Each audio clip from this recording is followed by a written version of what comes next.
అర్జునుడు దివ్యాస్త్రాలు సంపాదించడం కోసం తపస్సు చేసుకుంటూ ఉంటాడు. అలాగే అందులో భాగంగా అర్జునుడు దివ్యాస్త్రాల కోసం అంటే మరొక అస్త్రం కోసం తను స్వర్గానికి వెళ్తాడు. అక్కడ అప్సరస అయినటువంటి ఊర్వశి అతన్ని చూసి మోహితురాలవుతుంది. అర్జునుడు ఆమెని తల్లి అని సంబోధించి ఆమె కోరికను సున్నితంగా తిరస్కరిస్తాడు. అర్జునుని తిరస్కరణతో ఆగ్రహించిన ఊర్వశి అతడికి ఒక ఏడాది పాటు పురుషత్వం కోల్పోయి నపుంసకుడిగా జీవించమని తనని శపిస్తుంది. పాపం అర్జునుడి జీవితంలో ఒక కీలకమైనటువంటి మలుపు. తన తండ్రి గారు చెప్తారు.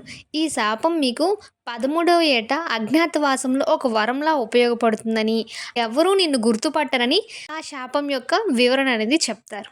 తర్వాత 12 ఏళ్ల వనవాసం ముగిశాక అజ్ఞాతవాసం ప్రణాళిక కోసం శ్రీకృష్ణుడు పాండవులతో సమావేశం అవుతాడు. అర్జునుడిని దాచిపెట్టడం చాలా కష్టం కనుక ఊర్వశి ఇచ్చిన శాపాన్ని ఉపయోగించుకొని బృహన్నల అనే నపుంసకుని వేషంగా ధరించడమే ఉత్తమమైనటువంటి మార్గమని అందరూ కూడా ఏకీభవిస్తారు. అర్జునుడు బృహన్నల అనే పేరుతో విరాటరాజు యొక్క ఆస్థానంలో తాను ప్రవేశిస్తాడు.